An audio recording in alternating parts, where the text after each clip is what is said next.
It's not a quick fix. That is what I work with people so much on is we're really looking at your psychological, your biological, your spiritual health.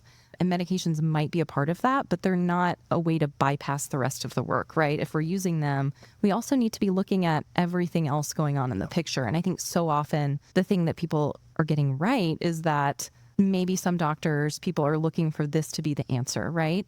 And to me, that gets at our culture of the answers outside of me. Let me get this medication, this doctor, this modality, this spiritual practice, all these things, and then I'll be fine and whole, when really nothing external is the answer. Yeah. Fix everything except the thing that matters. Right. Yeah, that's Right. awful. Except sit in silence. Yeah.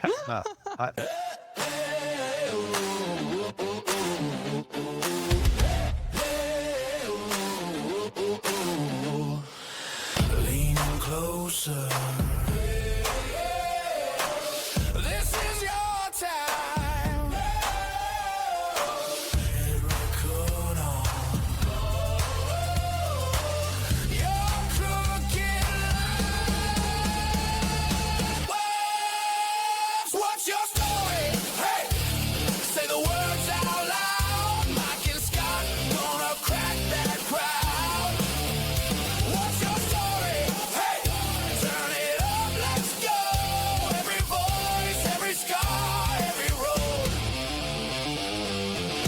What's your story? Mike and Scott.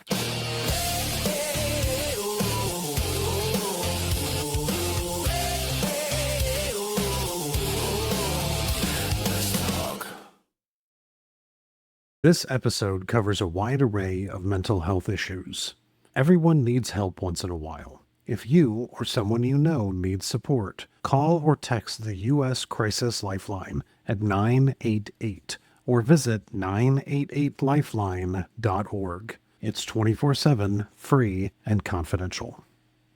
Welcome back, everybody. Mike Lindstrom, my man, Scott Leese. What's your story? Man, here we go. We're taking things always to another level. You get a sheriff on, and then you get a doctor, a multi-doctor. We're talking about an MD PhD MPH. I don't even know if you knew what MPH is. I didn't. I had to ask. Had to ask. I'm embarrassed to admit. But that's okay. We're talking about a lot of education here, man. I thought college and law school, 7 years was enough, but I have to tell a quick story before we get into this. Do you know how I met Dr. Adler-Neal? Is she your doctor? No. Met her on an airplane. Really? I met her on an airplane. Coming back in the summertime from family reunion, had a big family reunion. I think I told you about that. My dad had hosted. Coming from Sacramento, California. Remember I was taking all those pictures? Sure. On what freeway? 99. Which is the name of our company? Highway 99. Highway Yeah. 99 Media. So we were coming back from the 916, and this amazing person sitting next to me. We were talking about vibrations. Literally sitting next to you on the plane? So we're on the plane. We're on the Wow. plane. Didn't know this person from anybody.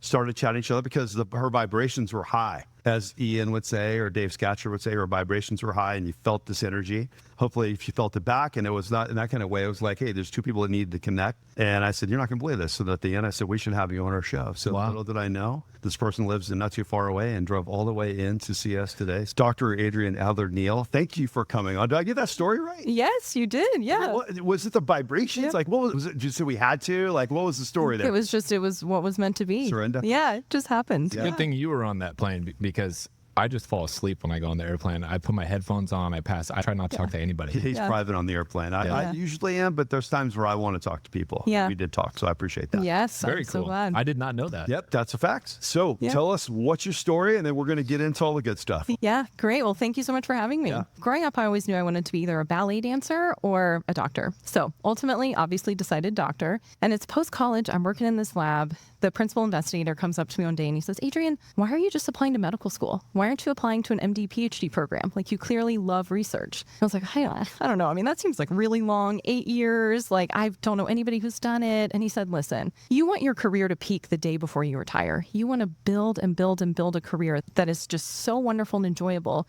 You love it so much. The most interesting day is the day before you retire. And I thought, okay, well, on a whim, applied to an MD PhD program, changed all of my applications that night to MD PhD, wrote my essay. As luck would have it, got into Wake Forest MD PhD program. So it's an 8-year program. You do 2 years of medical school, 4 years of the PhD, and then the last 2 years of medical school. So I'm in the 4-year PhD. And all of those external pillars that you use to mark your success, to give you a compass, start to fall away. I'm spending a week on one line of code for image processing while all of my peers, they graduate med school, they do residency, they're becoming doctors. And I realize I'm really going to have to figure out my internal space, the place that I can return to that gives me meaning even when external factors are changing.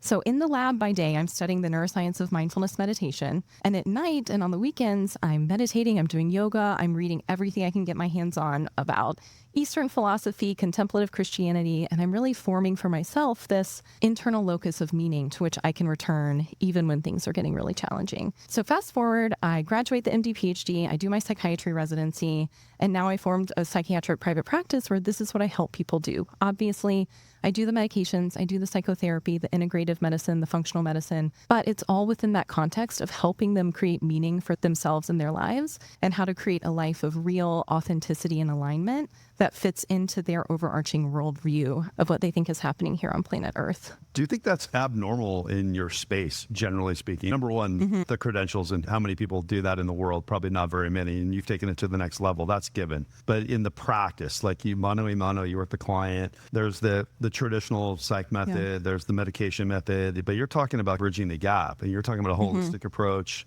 You're not just trying to get back to the roots and get on the couch, but really take them to a new place. Do you find in this modern day, in what you do, that's abnormal? Yeah, I definitely hear that it's abnormal from the patients and clients that I work with. I think so oftentimes people get stuck in therapy where they're focusing on the traumas, the limiting beliefs, and they're not really learning how to bring that into change in their lives. And in my model, that's really what I'm keeping my eye on, even when we're doing the therapy, the medications, all the other things. It's what do you really think is happening on planet Earth?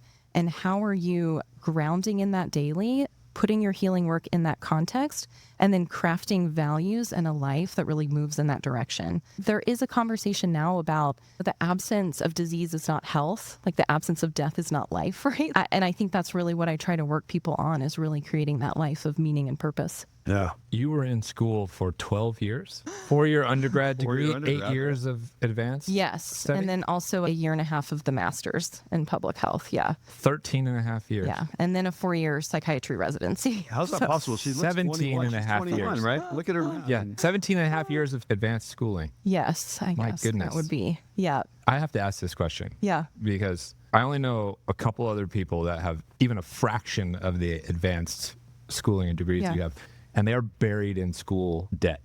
How does one actually accomplish paying for 17 and a half years of advanced schooling? Yeah. So the MD PhD, there's only 2 people, at least when I was doing it, that were in it because they paid you. They paid for your medical school, they paid for your PhD, and you got a stipend. They paid for a private medical school for me. So all of that was free. And I was very blessed and lucky enough to have Yeah. parents who paid for my undergraduate. That's so, great. Wow. yeah.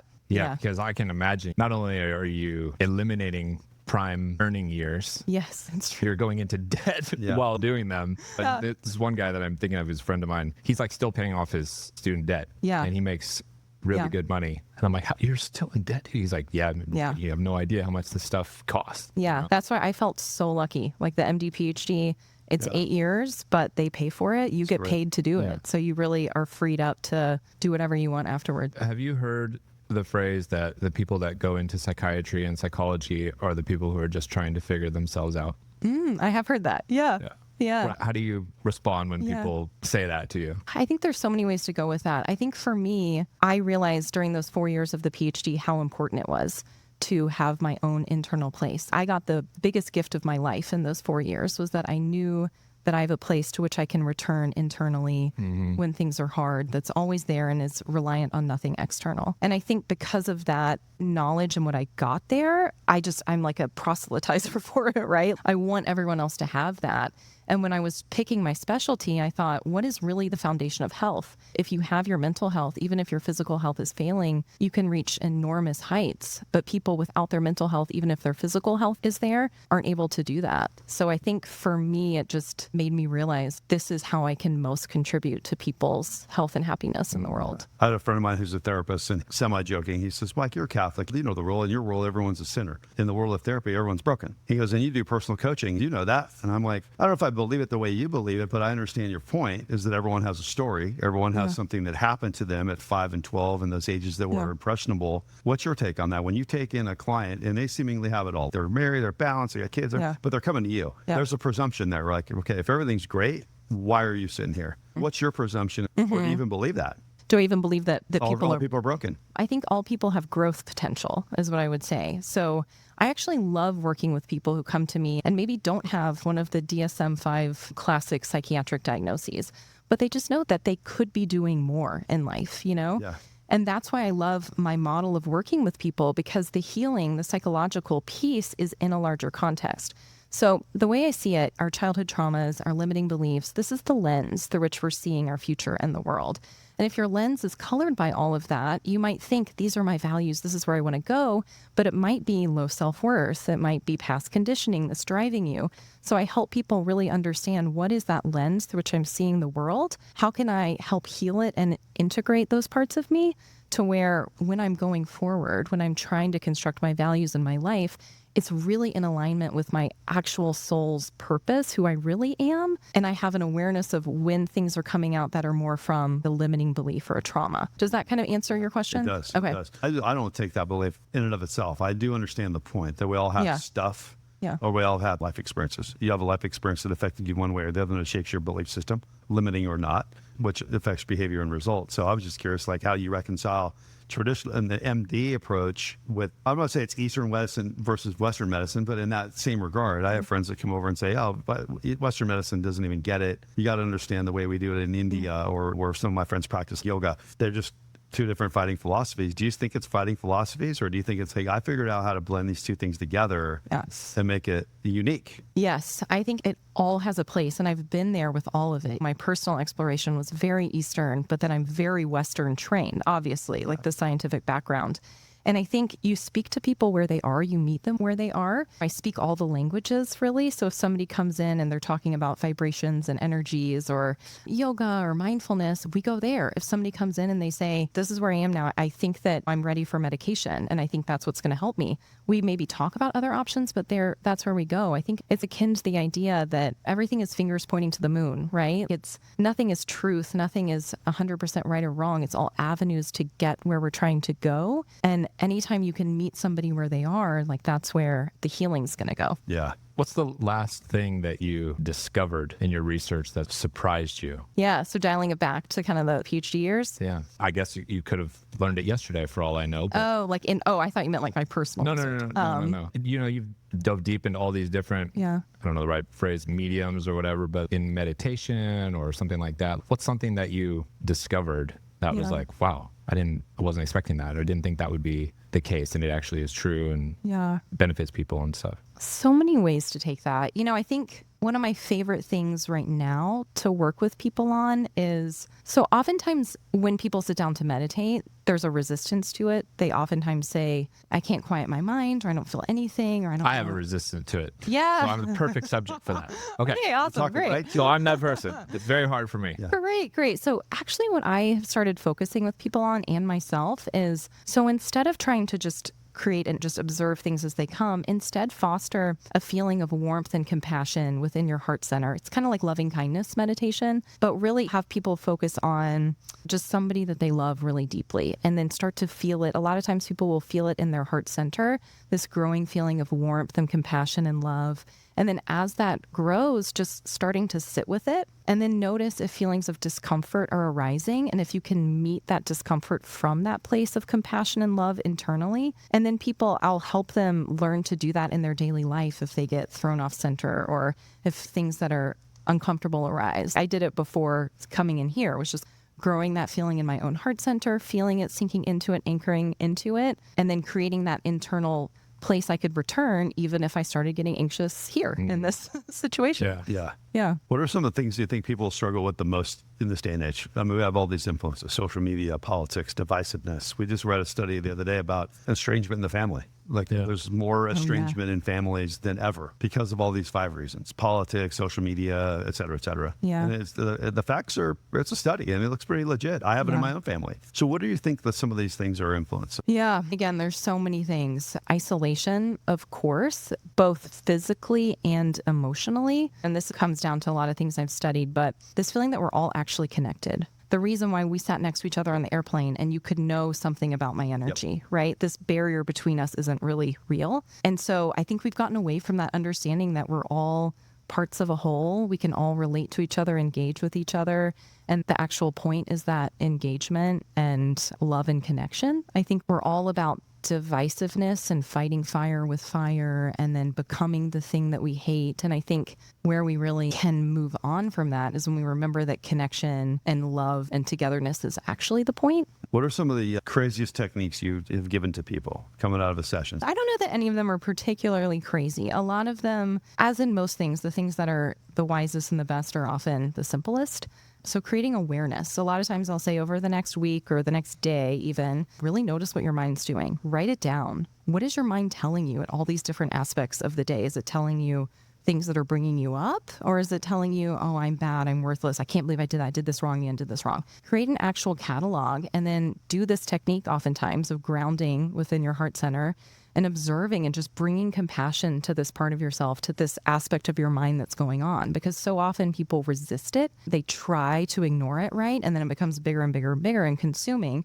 And so we're bringing this soft light of compassionate awareness to it, which feels counterintuitive. People think, well, then it's going to overwhelm me. But really, it's the idea that if you're pushing something away, it's going to beat down your door to get in. But if you invite it in for tea, you're going to actually get the information and be able to. That in for tea. Yeah. I love that. I'm ripping that one off. Actually, that's something that I tell people a lot. I'll say, invite that in for tea this week. Got it. I imagine you have to become an expert at this because so much of the work in talking with patients is hearing about their pain. Yeah. And I remember when I was an undergrad, I have a psychology undergrad degree, and I remember one of the professors told me that I might want to pursue this because I was good at listening to people and everything like that. Yeah. I remember telling her, I don't want to listen to people's problems all day long. Yeah. I don't want to absorb their pain. I don't want to be around all that kind of negativity. You have to equip yourself, I imagine, with the ability to recenter yourself, ground yourself, protect yourself from absorbing everybody else's pain. That's got to be hard. It's got to be part of the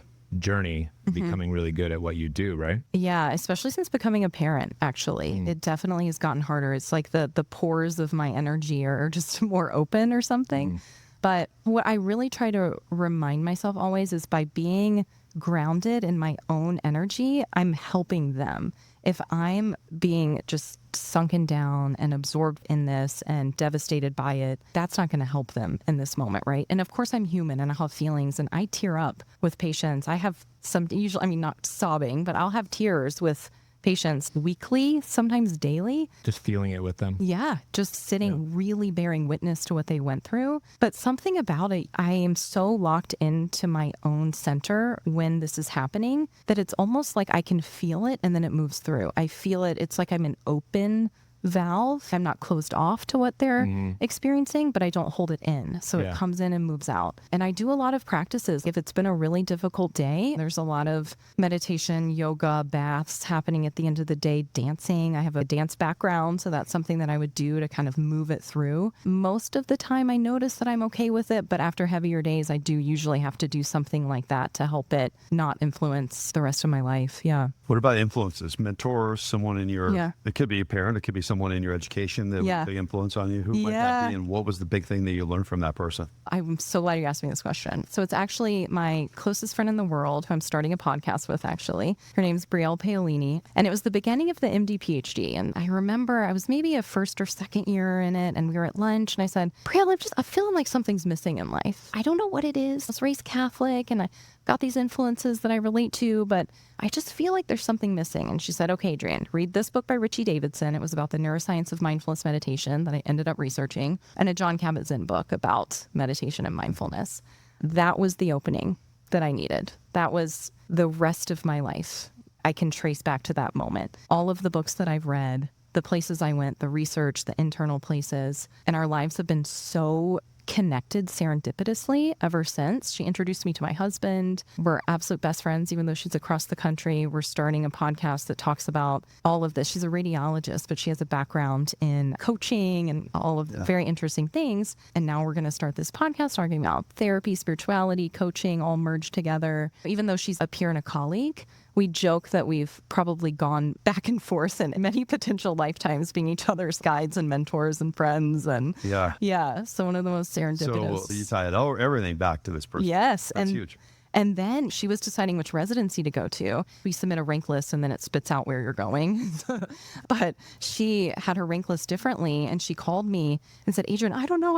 I'm not sure where I'm supposed to go for residency. And I said, Brielle, you got to sit down. You got to do a 10-minute meditation where you envision yourself at each one of these places that you're debating. That will tell you where you need to go. And she called me back and said, oh my gosh, I couldn't even sit at all in the one that was my number one. And I realized I needed to go to MUSC in Charleston, where she then met her husband and her whole crazy, right? life is, and her 2 children. And Where does mommyhood come into all this? Because that's talking about, to Scott's point, you have to be able to separate things a little bit. And then you might have a rough day. And then, as I know from having 2 teenagers now, when I might do my business coaching, and I'm talking about things that are not deep like yours, I'm talking about business decisions, money, contracts, doing deals, lawyers and stuff like that, where you're talking about real life stuff and more than I am. Then you come home, you're a 3-year-old. I remember when Rhett was 3, he's can't wait to see daddy. And I used to have a rule. I'd always take calls outside, get off the phone before I walked in, so I could greet him with his 3-year-old energy. And I still do that to this day. Yeah. How do you do that? It's so hard. And I mostly work from home. So now she's in school, but before I would just walk down the stairs.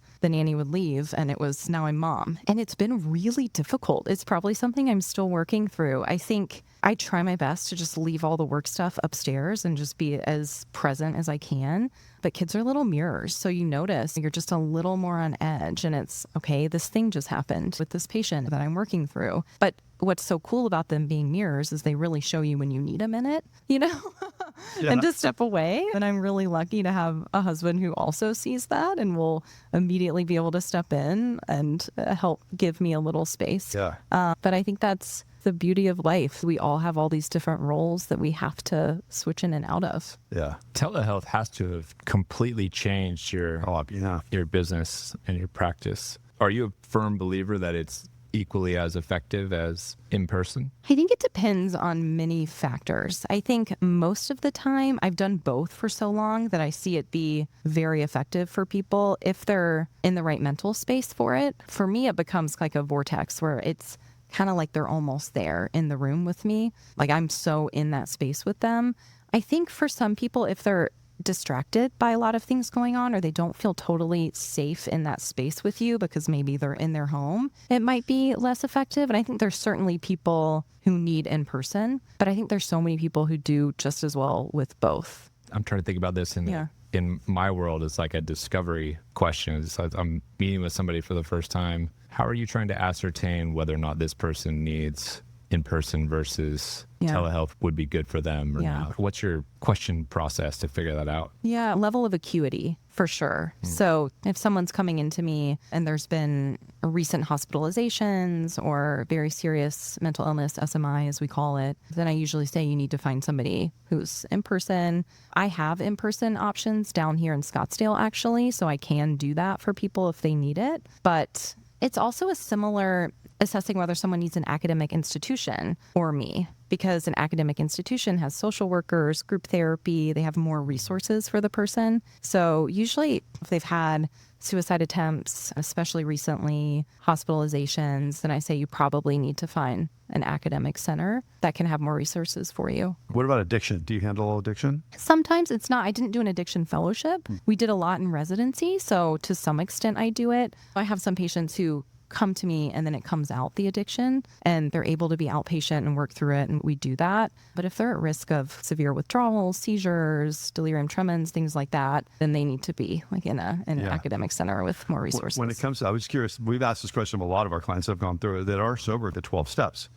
What's your take on stuff like that? I think the more resources, the better. I'm always telling people I'm part of the picture for you, right? They don't want to see me weekly for therapy, getting a therapist, getting group therapy, getting peer support. I think think that's the most important thing I've seen for people going through addiction is other people, peers who've been through it too. I think the 12 steps is great. We actually, in medical school, I did a lot of work with the 12 steps, and I would go to AA meetings like when they would let me as an observer. I think the really cool thing is you are surrendering to a greater power. You're not strong arming your life, and you have other people helping guide you through it. So I think it's an essential part of the picture. Yeah. Yeah. What's the biggest piece of advice that you give that you don't take yourself? Ooh, that's such a good question. We all have them. Pace yourself. Yeah, we all have. Pace yourself. Or like take breaks. My husband got on me the other night about this. I drop my kid at school at 9, and then oftentimes I see patients 9:30 to 2:30, no breaks. And then I run out the door and get her by 3. And he looked at me and he was like, why don't you take your own advice and schedule yourself some time to like eat a lunch? Yeah, Sound familiar? it was relatable. Yeah. Yeah. That's how we shoot the podcast. Right. Shoveling food in between. We need to take your advice as well. Yeah. Is there conventional wisdom about psychiatry that the pop culture has got totally wrong or totally right? Oh, let me think. What does pop culture usually say about? I think that we push medications, or that medications are unsafe, or that medications are bad, or that kind of rhetoric you hear sometimes. I don't think they're the whole picture. I'm in a functional psychiatry fellowship, so I do a lot of lab testing, a lot of looking at gut microbiome, all the other things. But I think medications still have a place. Even you can't throw the baby out with bathwater. Just because you do other things, medications can still really be a part of helping people live better. And I see it every day. People will say, gosh, I started on the medication. Now I'm able to engage in therapy better.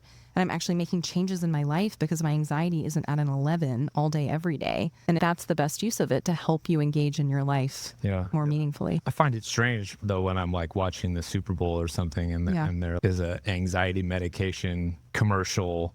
It's half the commercials are like from Big Pharma all of a sudden. Yeah. It's like, what? I was watching What this happened? the other night. When did We this actually happen? counted. We went back and watched 60% of the ads for one show the other night. I can't remember which one. It was primetime. Were pharmaceuticals. So the consumers, to everyone's point here, is they're getting beat with, well, I don't care what it is. It could be something with your skin. It could be something with your stomach. It could be something with your mind. Yeah. So the pharmaceutical companies have gotten smart and said, hey, we're just going to go straight to the consumer Yeah. to get you to go to your doctor and say, hey, what about this? And that gives off the impression that the doctors are like, here, take this and call me in the morning. Yeah. And I think it's not a quick fix. That is what I work with people so much on, is we're really looking at your psychological, your biological, your spiritual health. And medications might be a part of that, but they're not a way to bypass the rest of the work, right? If we're using them, we also need to be looking at everything else going on in the picture. And I think so often the thing that people are getting right is that maybe some doctors, people are looking for this to be the answer, right? And to me, that gets at our culture of the answers outside of me. Let me get this medication, this doctor, this modality, this spiritual practice, all these things, and then I'll be fine and whole, when really nothing external is the answer. Yeah. Fix everything except the thing that matters. Right. Yeah, that's Right. awful. Except sit in silence. Yeah. One of my good friends is an anesthesiologist. He was for years and years in Orange County, Dr. David Dahimi, and he opened up addiction centers to help people overcome. And they have medicines, obviously, that help addicts. I'm talking about like severe heroin, that stuff, right? So they live in there for a period of time. And he explained it to me in his view, and I want your take on this. He's like, think about somebody comes into my facility, they're at a -10. Talk about your 0 to 10 scale, Mike. They're at a -10. I got to medicate them for the addiction to get them to even to a 0. They can't even function, understand, do anything before I can even start setting level 10 type stuff. They can't see. They don't see future goals, passion, all that stuff you teach.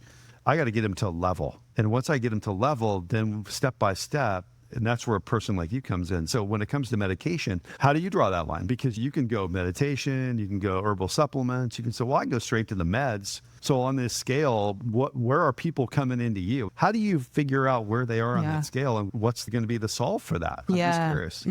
I love this question. So I think a lot of times for me, the answer is intuition, which is based on both my gut feeling, but my experience over the so many years. So if somebody comes into me and they are trembling and they're hypervigilant and they have all these trauma symptoms, the word that keeps coming up, stabilize, like stabilization. I think it's what your friend is like talking level. about Get too. to 0, get to level. Yeah, get to where you can actually think. Because if you can't think or talk, or nothing in your life is making sense, we have to get all of those things on board first. And that includes external factors too. If you need external support, are you safe? Are you fed? Are you sheltered? Is your nervous system at least regulated enough to be able to talk to me about some of this? And I think that's where medications are so needed. And then you keep working with people, right? You meet them where they are. Where are we today? Every time I see them, what does it feel like we can get into? And I have one patient who I'll often see for an hour and a half where we really maybe spend 30 minutes or so figuring out where we are that day and where we can get to with them safely, because I don't want to leave them destabilized at the end of it, right? I don't want to go to a place that their system is absolutely not able to go to. And then, all right, that's the time, time's up. Right. So it's this dance with the person of where are we today? Where can we get to? Yeah. What are 3 tips you give somebody? Let's model what great people have done. You're in a great position to teach some of these things. What would be 3 good things, exercises, everyday practices that anybody could do that would keep people in a good space? Figure out what's important to you and really important to you. Not maybe the first thing that comes to mind, but figure out really who you are at your core. So some journaling, talking with people who know you really well. What are your values? What do you really want to do in this life? And start to make a life that feels good to you, that's doing these things that you want to do. Create a mission statement for yourself that you read every morning and spend time grounding every day in your view of what's happening in this world. So it can be spiritual, secular, religious, philosophical. What do you think is happening in this world? Ground in that daily, whether it's meditation or yoga or a bath or a walk or sit, whatever it is, and then take little baby steps to make your life look the way that's in alignment with your values. And I think the reason that's maybe not a quick fix or 3 little steps is because I don't think we feel good until we're really living a life that's in alignment with our soul's purpose and values. I often see people who, like I said, maybe they don't have a psychiatric diagnosis, but they just know something's a little out of whack and they actually want to see me before they would need to see me, right? Right, exactly. Okay. I believe this, and I do the best I can to give people hope in my practice, but I don't think most people ever find it. If you took the average American, just for example, and you just went and interviewed them all and said, is this what you were put on this planet to do? Are you passionate about what you do? It's only the people that we hear about. It's the Taylor Swifts. You're like, that woman was put on this planet to do exactly what she does. Beethoven was put on this planet to do what he did. Michael Jordan was put on this planet, Tiger Woods. Whether you like these people or not, it's clear as day. They have a skill, a passion, and they found it in their life, and they're doing it. Not that they don't have issues, but the most people look at this now with social media, it's gotten worse. But that's what they see. So then they're like, well, I don't have that. Or even that person I went to college with, wow, look at their great life. And they look at themselves and go, well, I don't have that. I'm not doing it. So I think social media has influenced that a lot and not in a positive way. How do you reconcile that? Let me back up and speak to what you were saying a second before. I think we all have versions of what we're here to do. So for me, for example, in this lifetime, I'm a healer archetype. That is always what I've wanted to do. That's always been something that's meshed really well with me. I could have taken it many different directions, right? And I think still feel fulfilled and like I'm doing what I'm here to do. So I think sometimes people feel paralyzed by this idea that there's one thing I could do and I could miss it. And I don't think that's true. So I wanted to at least clarify that. But social media, I was at a really interesting age because Instagram came out after I finished college. Facebook was a thing right when I was in college. So I got to grow up without it, the one computer household, and then see how it's evolved and changed the generation, I guess, below me. And I think it's just created these unreal expectations for what we're supposed to be in our lives and the comparison. And I think anything we can do to stay off of it and limit it, which is something I have such like conflicting thing with. I'm not good at social media. I've never been good at marketing myself per se because I don't like that energy and I don't like feeling controlled by this thing on my phone. And yet it's one of the best ways to grow your business. Right. Practice. Right. And so there's this love-hate with it. I think especially when you're a kid, though, when your brain is developing, I had the privilege of my brain didn't develop with this point of comparison. I think as much as we can do, speaking as a parent, to keep our kids away from this and actually living a life that's present, engaged with other people, and have our brain's reward circuitry be programmed for things that are really valuable. As much as we can help children do that, I think that's the change that we can make. We can't change everybody, but that's, I think, as much as we can stay off of it. It's tough. We love it and we hate it. Mr. Algo. Can't live without it. Right. All right. So as we wrap up, we like to give some final, we'll call them rapid fires, but one question we like to ask people is quotes. We'll call them Adrienneisms. Oh. These are quotes that either you live by or something that a spouse could be like, if I have seen your patients are like, oh, she's always preaching that quote. That's something she lives by. What are some of the Adrienneisms? I'm going to call them. I wouldn't have thought of this one before our conversation, but invited in for tea is definitely one. We're giving you trademark on that. Yeah. That's hers. That's a good one. That's for sure. You need to keep using that one. Yeah, that's definitely. I don't say this, but what's in the background really is find your purpose, live your purpose. That's kind of what I'm always thinking about for myself and for other people, but it's definitely not something I say all the time. Yeah, I don't know that I say a lot of other things for sure. Quirky habits or things you do outside of work that people would be amazed to know. Oh, I don't know about quirky habits, but Or hobbies. oh, yeah, hobbies. Yeah. So early in the summer, I started getting into herbalism and I was making these little like potions for my family. By the way, that's quirky. What? Herbalism? Herbalism. Yes, that's quirky. This list. In my world. I'm like, this seems normal in your seems world. legitimate, normal. you know? It's Like a little make quirky. potions that sit in your, Yeah. nobody does that. So I was fixing my husband's allergies up in Flagstaff this summer with my little potions. And then in the last couple months, I picked up golf. My husband is a huge golfer. And I started actually trying to have some fun. And I've been like a really intense person, obviously. And I would, if the nanny was still there, we didn't have a patient, I'd go out and try to play golf. And I'm really bad at it. But there's something still humbling about going out and trying something that you're not really actually naturally good at. The good thing about golf is that you could play for your whole life and Yeah. you still feel that way. That's what my dad says. He's like, welcome to the team. Adrienne." You never feel good. Yeah, So, exactly. You never get better. This could be a new resident doctor coming in every so often for True. the show. Maybe for you and I. I mean, you and I need our own doctor. Nobody That's for darn needs sure. more than us. Yeah, it's more than an hour. I want to say thank you so much. You came a Yes. couple hours to come see us today and you took a chance. I know that there's an accountability level around these day and age. You can Google me, YouTube, and you're like, yeah, this guy seems legit. He's not some random guy on an airplane. So I do appreciate you taking course, a chance. 'Cause yes. You didn't really know me. Yeah. Most of our guests I've either known or we've had a mutual friend. So you took Yeah. a chance and I appreciate that.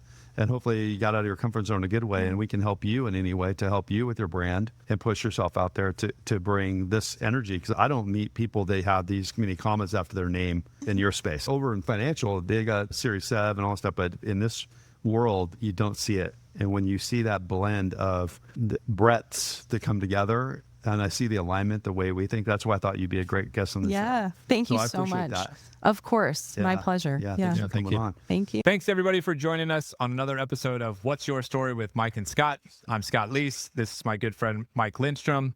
Thanks to our guests for joining us today. Make sure you follow them on all the social platforms. Make sure you follow us on all the social platforms as well. And check out whatsyourstorypod.com for future episodes, past episodes, upcoming events, along with a way to follow our newsletter. Big shout out to our friends at Nectar Flow who host us here in studio. And we will see you next time on What's Your Story with Mike and Scott. Hey everyone, Mike Lindstrom here. Thanks for tuning in to What's Your Story with Mike and Scott. Make sure to hit the subscribe button for new episodes every Tuesday morning and check out a few of our previous episodes below. We'll see you next time.